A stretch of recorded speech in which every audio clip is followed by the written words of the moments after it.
4,000 पर्ची कटती है जो अखंड जोत की जो जलाने के लिए जी जी। और उनमें से 40-50 जोत ही जलाते थे। इन्होंने 1,51,000 रुपये पुजारी को फाइन लगा दिया। फिर नियमों का उल्लंघन किया पुजारियों ने उल्लंघन किया। यहाँ से रामायण शुरू हुई। ये पुजारियों की लड़ाई थी और गांव को तो इन्होंने ऐसे मोड़ पे खड़ा कर दिया। नून न पड़त कुआ नून माँ मंदिर में 2 महलों पे कम से कम 10 करोड़ रुपये आता है। उस पैसे का कहाँ यूज़ होता है, कहाँ जाता है, कोई बैंक खाता, कोई रसीद, कुछ हिसाब नहीं है। अगर आप दुखदी हाथ रखोगे, जी जी। पूछोगे तो चोरी करने वाला 100 झूठ बोलेगा।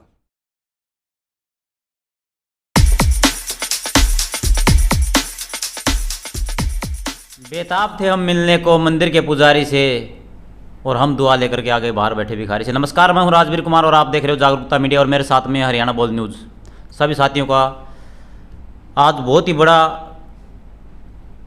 एक संदेश देने वाली घटना, देवसर गांव के अंदर जो देवी माता का बहुत ही पुराना प्रसिद्ध मंदिर हुआ करता था, उसको जो है सरकार के अधीन कर दिया गया। भाई हमारे साथ मौजूद हैं संजय देवसरिया, सरपंच जो यहाँ के हैं।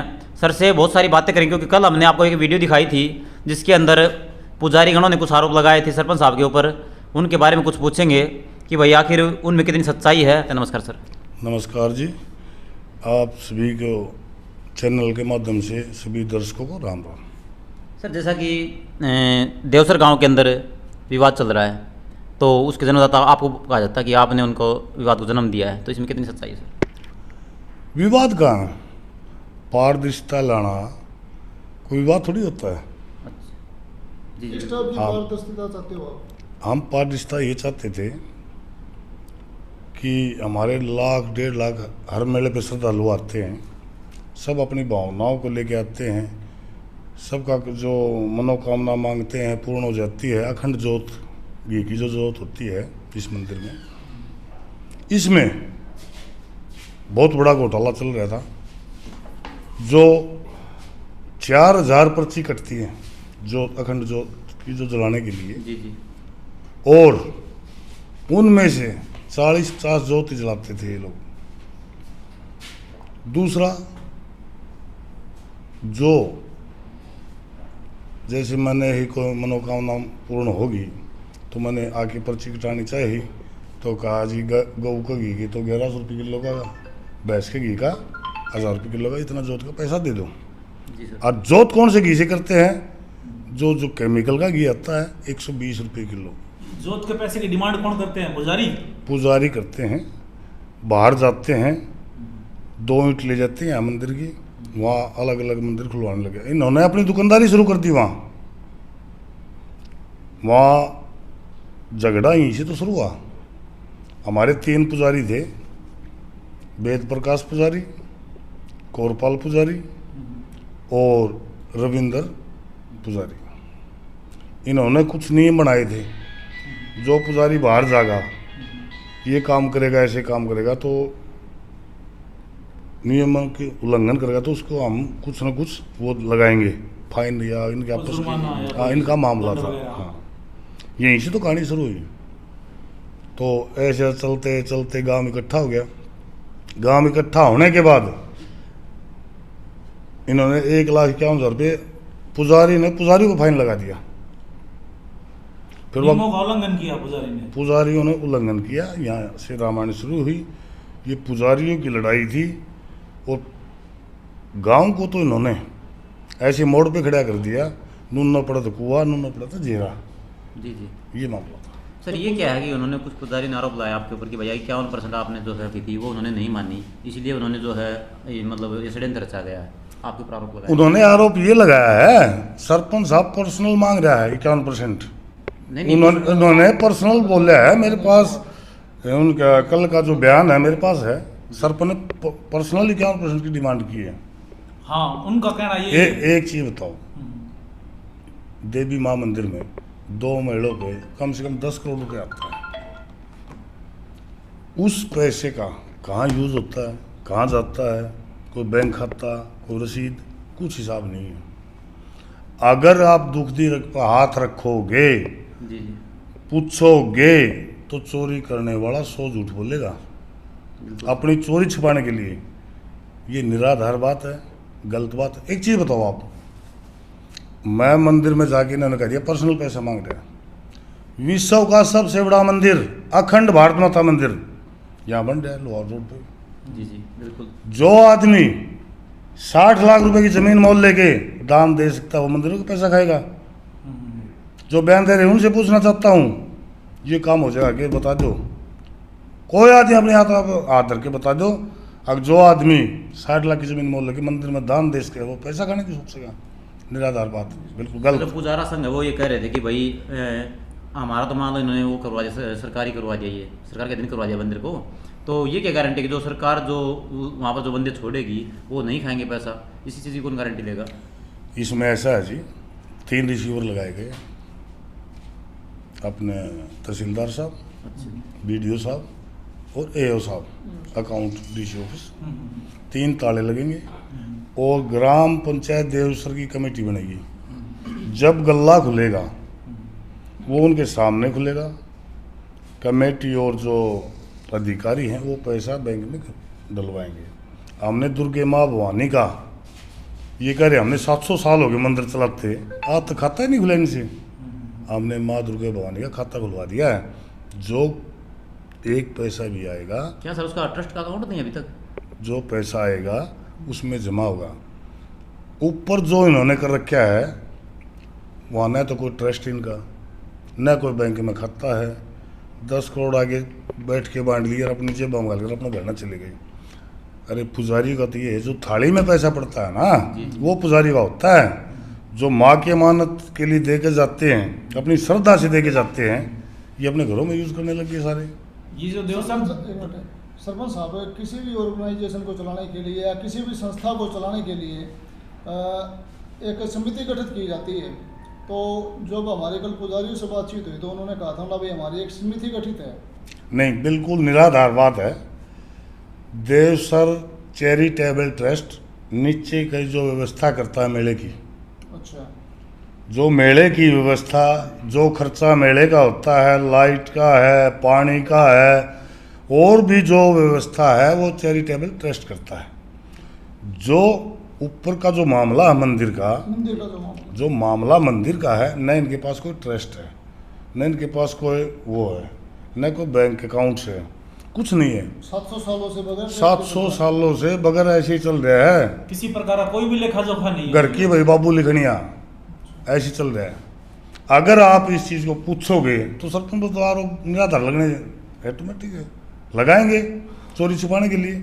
अगर इस बात में सच्चाई है, सरपंच दावे के साथ कहता है मेरे को बैंक अकाउंट या पक्का में 1 रुपया या कोई रसीद इनके पास हो, तो मैं आपसे अनुरोध करूँगा दोबारा जाके जो मैं आपको बता रहा हूँ ये चीज़ पूछने का कष्ट करें। बिल्कुल सर, ज़रूर पहुँचेंगे। तो सरपंच साहब, अब आने वाले टाइम में आपका मतलब अगला स्टेप क्या होगा? हमारा स्टेप कुछ नहीं है, हम माई के भगत है, हम माई के भगत है, माई का आशीर्वाद है, पारदर्शिता है यहाँ, पारदर्शिता बिल्कुल 100% आएगी।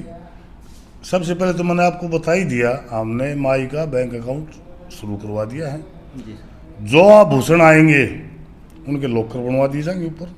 माँ की अमानत मंदिर में रहेगी, किसी को बंटवारा नहीं होगा उसमें।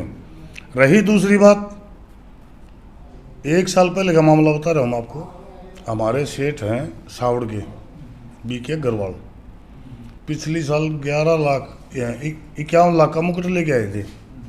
वो हमने हमारी ट्रस्ट जो चैरिटेबल ट्रस्ट नीचे है ना, उसने अपना रिकॉर्ड में लेकर इन पुजारी को सौंप दी। जी जी। तो 700 साल में बस वो आभूषण मिला है जो एक ही इनसे नो पूछने वाला हो। अरे 700 साल में एक ही आभूषण आया क्या? कहाँ है वो आभूषण? और मैं आपको सबूत दूंगा, ये पुजारा गन्नू का है, हार तो मैंने बेचा, मैं क्यों को नहीं बेचने दूँ? 17 लाख का घी मैंने बेचा, मैं प्रूफ के साथ दूंगा आपको। हवाई फायर वाली बात नहीं करूँगा जो कल कर रहे थे वहाँ, हवाई फायर वाली बात कर रहे थे वो मैं नहीं करूँगा, मैं तो आपको सबूत के साथ दूंगा ये चीज़। और जो रहा मामला, इन्होंने कहा कि हमारा कोई रोड़ा को नहीं, बोले आपके चैनल के माध्यम से। हाँ, कोई झगड़ा नहीं बता रहे आप। 28 तारीख को जो फैसला आया है एसडीएम साहब का, उससे 2 दिन पहले तक आपस में पुजारियों की दरखास्त लगी हुई थी। इसने हार चोर लिया जी, इसने धमकी दे दी जी, इसने जो कर दिया।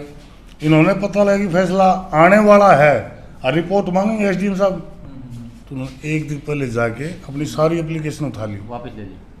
भाई हमारा कोई रोड़ा को नहीं, रोड़ा क्यों को नहीं भाई? जो मेरे पास रिकॉर्ड है, जो पुजारी ने अपने मुंह से बोल लिया है, एसएचओ साहब मेरे पास बैठे हैं, तो मैं सबसे बड़ा जुर्म तो एसएचओ साहब सतीश कुमार का मानता हूँ।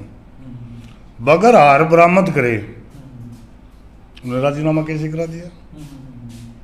इसमें बहुत ही बड़ा घोटाला है, छोटा नहीं है। यहाँ मंदिर में आप ये चीज देखो, मैं आप लोग सबूत दूंगा, आप देखोगे हैरान होगे। अरे जो आदमी करे हार मन लिया, घीस ने बेचा, फिर राजीनामा कैसे हो गया? मुझे तो FIR दर्ज होनी चाहिए थी। और ये मत कहोगे हम राजीनामा लिखे, 100% FIR दर्ज होंगी। और जो मंदिर की अमानत है, चांदी के बर्तन है, हार है, मुकुट है, मेरे को एक आदमी का नाम का पता है किसके पास है, वो मंदिर परिसर में अगर आपने आप जमा करवा जाए तो ठीक है, नहीं 100% FIR दर्ज होंगी और इनको बरामद करने का काम करेंगे। तो पुजारियों का ये कहना है जी, हमारा आपसी कोई विवाद नहीं है और ना कोई झगड़ा है, ना किसी प्रकार का कहीं पे कोई रिकॉर्ड है, कोई FIR, कोई रिपोर्ट। वो मैं आपको सबूत के साथ दूंगा। इस जो आप खबर ले रहे हो, इसके साथ जोड़ के ना पब्लिक को भी दिखाओ झगड़ा क्या है। अभी हाँ, सरपंच झूठा है या पुजारी झूठे हैं, ये आपको साबित करना है। मैं तो आपको रिकॉर्ड दूंगा। मैंने जब गांव जुड़ा, 11 आदमियों की कमेटी बनाई, कमेटी ने फैसला लिया, कमेटी को इन्होंने साफ मना कर दिया। क्या तो कमेटी होती है, क्या गांव होता है, क्या सरपंच होता है? सरपंच गणे आली है जाली है, हमको नहीं मानना। बिल्कुल। ये लैंग्वेज किसकी थी जी? पुजारी गण पुजारियों की। पुजारियों की, ठीक है। लड़ाई इनकी, झगड़ा इनका, इनका निपटारे की बात करी तो ये बोले गांव ना क्या समझा भाई, सरपंच ने क्या समझा भाई, पुजारी की भाषा थी। जो 11 लोगों की कमेटी जो गठित की थी, वो आपने गठित की थी?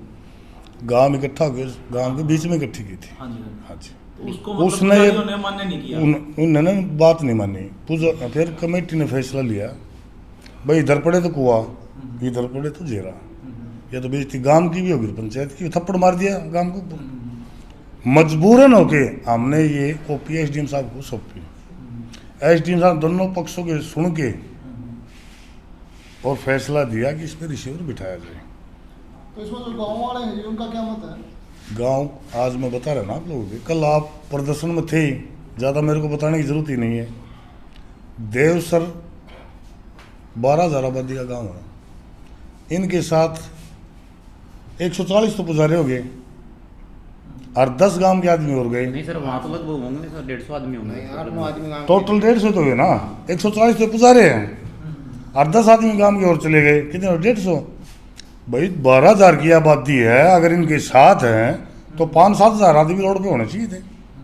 सही बात। आपका मानना है, मैं भी देख रहा था चैनल के माध्यम से, 150 आदमी क्यों थे भाई वहाँ? अगर सरपंच ने गलत कर दिया, गलत फैसला ले लिया तो सारा गांव उठ के वहाँ जाता ना। लेकिन मेरे गांव ने सोच समझ के ये बताया, फैसला लिया। अक्सर सरपंच साहब ने बिल्कुल जो माई चाहती थी वो फैसला लिया है, हमारा सरपंच बिल्कुल ठीक है, इसलिए तो नहीं गई भीड़। यानी सर पूरे देवसर गांव का सहयोग आपको फिलहाल? 99%। जी जी। 99% मैं आपके चैनल के माध्यम से आपको बताना चाहता हूँ। आप यहाँ आए हुए मेरे फार्म हाउस पे, आप गांव में जाइए और आप इंटरव्यू लेके आओ लोगों के और मेरे को बताना। अगर मेरी बात में दम नहीं लगे, आप मेरे जूते मारना आगे। अगर सरपंच साहब क्या बयान दे रहे थे, रिपोर्ट क्या गाँव की, मैं आपको रिक्वेस्ट कर रहा हूँ, आपने जाके पता लगाना चाहिए। जी सर। 14 मिनट की होगी। तो सर लास्ट में आप तो जनता देख रही उससे क्या कुछ कहना चाहोगे? गाम राम से मैं बड़ा हूँ नहीं, गाम राम ने यह पदवी दे रखी है। जी अगर मैं गलत कर रहा हूँ, मैं सारे गांव की कौन कंधा 30% आदमी आके मैंने कह दिया गांव के तू गलत करे, अभी तेरा इस्तीफा दे। इस्तीफा मैं जेब में रखूँ बिल्कुल 100%। 1 मिनट में इस्तीफा गांव को हाथ जोड़ के दे दूंगा अगर मैं गलत कर रहा हूँ। अगर मेरा काम आपको माध्यम से बता दे बिल्कुल ठीक काम कर रहा है तो फिर मैंने सफाई देने की जरूरत ही नहीं। न पैसे खाने के लिए बना हूँ, न चौधर कर खातर बना हूँ। संजय देवसरिया नाम का मोहताज नहीं है, पूरा हरियाणा जानता है। संजय देवसरिया कहीं भी जिक्र कर लेना हरियाणा में, 90 के 90 विधानसभा में जिक्र कर लेना। जितने हमारे एमपी साहब है 10, किसी एमपी साहब से बात कर लेना। कोई लाल छलाने वाला नहीं है, लेकिन पुजारी गणों का जो अभद्र व्यवहार, लाल छलाना बहुत ही गलत था। अगर मेरी बात में कोई दम नहीं लगे तो मेरे खिलाफ खबर छाप के मीडिया के माध्यम से प्रचार प्रसार करना। आप सरपंच झूठा आदमी है, और नहीं तो आपको ये पता लगेगा हरियाणा में सरपंच है तो संजय देवसरिया है। ईमानदार, कर्मठ, जुझारू और फैसले लेने वाला सरपंच अगर है तो हरियाणा में संजय देवसरिया है। ओके सर, धन्यवाद। धन्यवाद। तो साथ ही देखा आपने सरपंच साहब ने पूरी की पूरी बातें जो है निष्पक्षता से रख दी हैं, और क्या इस मामले में क्या कुछ सच्चाई आपको लगती है इस वीडियो में कमेंट जरूर करना। साथ ही साथ इस वीडियो को शेयर करना ना भूलें, क्योंकि तो आप क्या कुछ करना कमेंट सेक्शन में जरूर बताएं, और सरपंच साहब के बारे में क्या कुछ कहना है ये जरूर राय दें। तो सभी